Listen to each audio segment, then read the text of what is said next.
Hey everybody, welcome.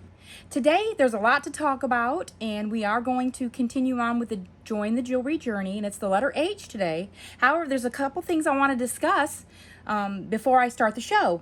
Basically, how many hats does one person need to wear to make a video that is YouTube worthy? There's so many skills and different processes that need to be implemented to make that video entertaining, hopefully present happy smiles and good content. You need to be possibly an author. You need to write your show in a script form, which leads to research, conveying the topics that you want to express for your YouTube audience.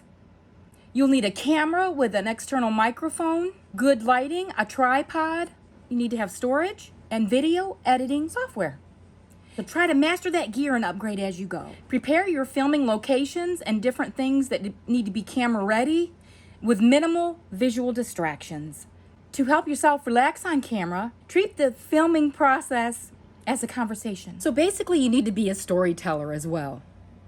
A cinematographer person is a person who oversees and directs the photography and the camera work and movie making, especially the one who operates that camera, which is yourself. If you're doing everything, you're doing it all. You want to make sure you have good lighting. A film editor, that is the one who does the responsible of taking care of the uncut footage. They're the ones who have make it into a cohesive final project. This includes duties of studying scripts, using them to guide scenes, determining camera angles, and using things to coordinate sounds. And it's just a whole host of things. You have to have many hats to make that YouTube video presentable to your subscribers and to new people that are coming to your channel. So if you can think anything that I forgot that comes along with editing and working on your unfinished YouTube project, leave me a comment below. So we're going to go on to Join the Jewelry Journey, the letter H. I'm going to point that camera down, so let's get started. Hey everybody, I'm so glad you're back with me here on Join the Jewelry Journey, letter H. We have a lot to talk about, as you can see. Most of these pieces are marked with the letter H as the beginning of their description, like hematite. We have Hallmark pieces. We have heart-related jewelry. There's a few surprises over here as well, and I'm going to show you them. There's a BOLO piece I want you to look out for. We have a Hilfiger, Tommy Hilfiger, and horse-related. And also there is Howlite jewelry, a Haskell, and Hong Kong. So there's an array of pieces here that are related to or begin with the letter H. However, I don't have every piece of jewelry that has ever been designed starting with the letter H, but I have quite a few pieces here that I want to share with you today. So basically we're going to start way over here with hematite. And hematite isn't classified officially as a gemstone. Instead, it is an iron oxide mineral, and it's a relatively soft one with a hardness of just 5.5. You can scratch the hematite mineral with a metal nail or similar item, and it can be struck against a hard surface and be broken. So this here is a hematite necklace. It's got a barrel screw clasp with many hematite stones. So hematite has been mined with the iron oxide out of the earth. It's been said that hematite dissolves negativity in all forms. It is said to be effective in healing pain and used to cure headaches and anemia. It also is said to regulate blood flow. It increases mental capabilities and original thinking and reduces stress. So I need to pile this jewelry on so I can feel better every day. But I do have quite a few pieces of it. Bracelet, necklace. Here's one that has cat's eye stones with the barrel screw clasp as well. Here's one with the evil eye stones in it. And here's one with a heart. This is a double H, hematite and a heart. So we got, that is the starting of our letter H, Join the Jewelry Journey.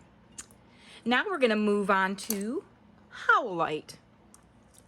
Howlite has been known amongst natives and tribes for many years. It's called the white buffalo stone, famous for its porcelain white color, and it has pronounced grayish veins running through it. as you can see. This here piece is a silpata, so it's got value on the resale market on its own because it is a silpata necklace, and it's also the howlite. Howlite has a spiritual key component to the Native American traditions, and howlite has gained popularity amongst jewelers around the world. Howlite is relatively inexpensive gemstone, and it is found in Death Valley, California, USA, also in Canada and Germany. Howlite deposits can soon be exhausted. This means the gem price will possibly increase over time as the howlite gemstone becomes more and more popular. Is howlite a real stone? Yes, it is a real stone. Howlite is a gemstone. It is a borat mineral in its natural state. Howlite is primarily, like I said, whitish with grayish veins, and the veining usually runs in all different sporadic nature. It's not a pattern. You're going to find it running wild through the pieces. However, pure white howlite does occur. It is in incredibly rare cases. There is also clear howlite crystals have been spotted. So I wanted to share howlite with you. I think it's great. Artists do dye howlite. I believe this is a piece of howlite necklace. I do not believe that this is turquoise by the way that it is made. Let's zoom in. As you can see up close, it's so gorgeous, though. It's so beautiful. And like I said, it's said to have a spiritual component to it. So these are beautiful, gorgeous, and, you know, basically pennies on the dollar compared to real turquoise. So if you love the turquoise style and you're on a budget, howlite would be your best bet. Now we're going to go on to Hallmark cards. That would be these little pins over here, and I have a bunch of them. Hallmark cards started in approximately 1910 in Kansas City, and a gentleman named Joyce Hall, alongside his brother, began creating Christmas cards way back in the day. And by the 1960s, the company began creating the costume jewelry, as you see in my hand right here. And I believe every Hallmark pieces are marked, and they come in a variety of styles and shapes. You can see here's Winnie the Pooh. Also Piglet. It's so, so cute. I love it. This is a Disney piece by Hallmark Cards. So they must have became in business together along the way.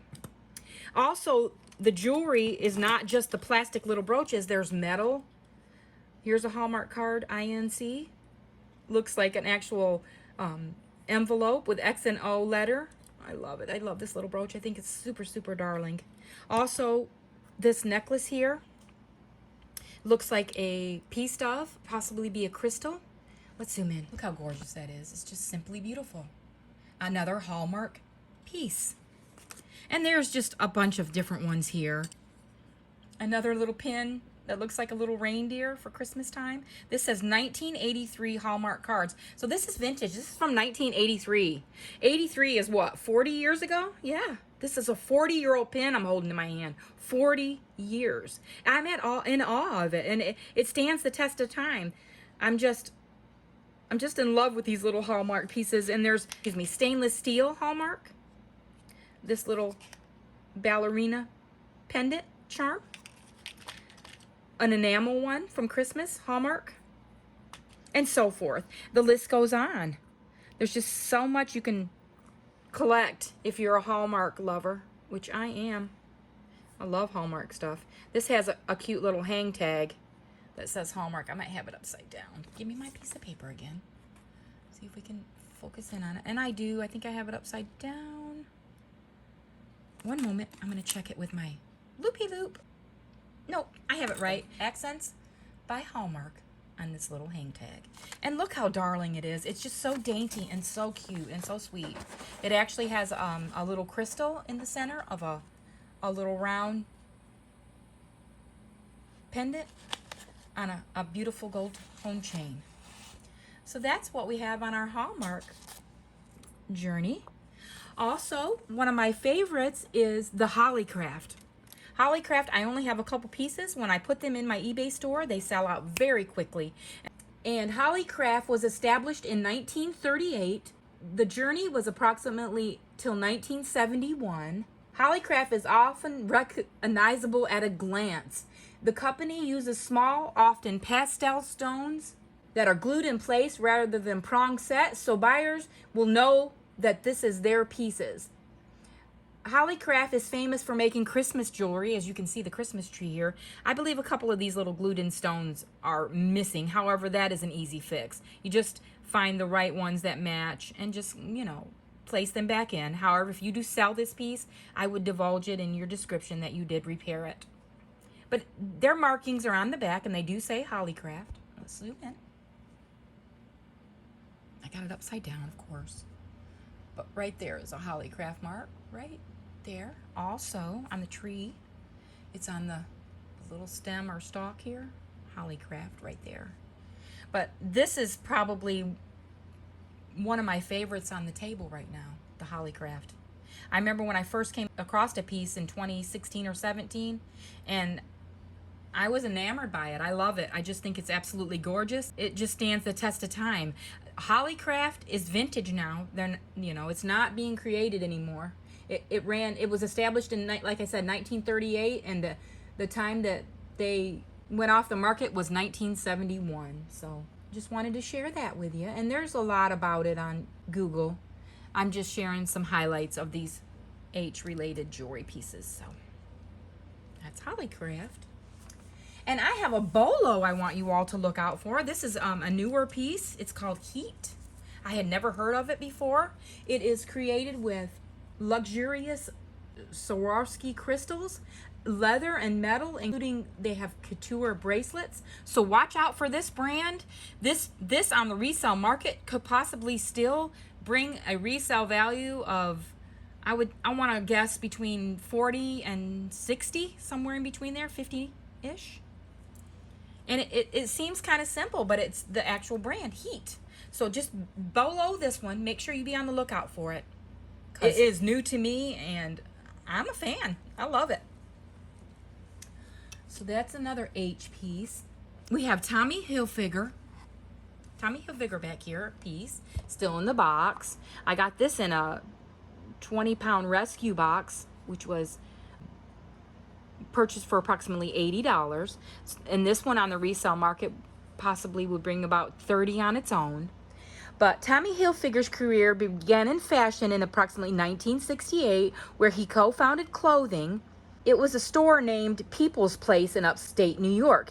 Using $150 he saved from working at a gas station, he oversaw the expansion of the company, and it grew to 10 store chains. Despite its initial success, People's Place filed for bankruptcy in approximately 1977. So Hilfiger stepped out on his own and pursued his own career in fashion design.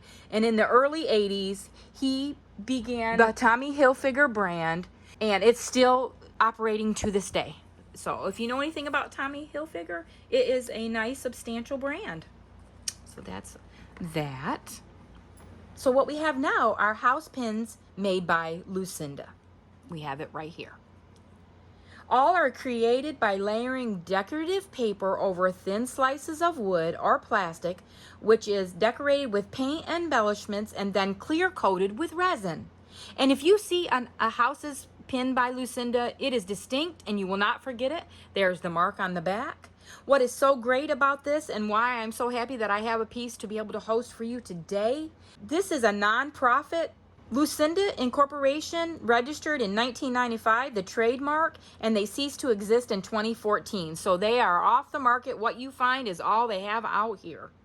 But what was great about it was Lucinda Yates, the Houses by Design pin designer, hosting nonprofits from the sales of the pins. It became more than 5 million pins have been sold, raised $30 million for nonprofits. So, I mean, I am so in awe of the task that she completed in her jewelry journey, and I'm so glad I have this to host for you today and show you. So watch out for those and share them, because they're wonderful, absolutely just wonderful. We have Miriam Haskell, which I don't have any of her older pieces. They sell out fast in the eBay store. However, I do have a modern piece here, which is in beautiful condition. However, it is created by the the designers of today. Miriam Haskell lived from July 1899 to July 14th, 1981. Is a celebrated American designer, businesswoman, and a costume jewelry pioneer. She is noted for her original but affordable handmade costume jewelry, which successfully reflects and was sensitive to both economic times and historic events in America. She made it through the Great Depression, which started in approximately 1929 and went through 1941. Her designs are still sought after today, especially the vintage older pieces, the antique ones, and the craftsmanship is impeccable, remarkable.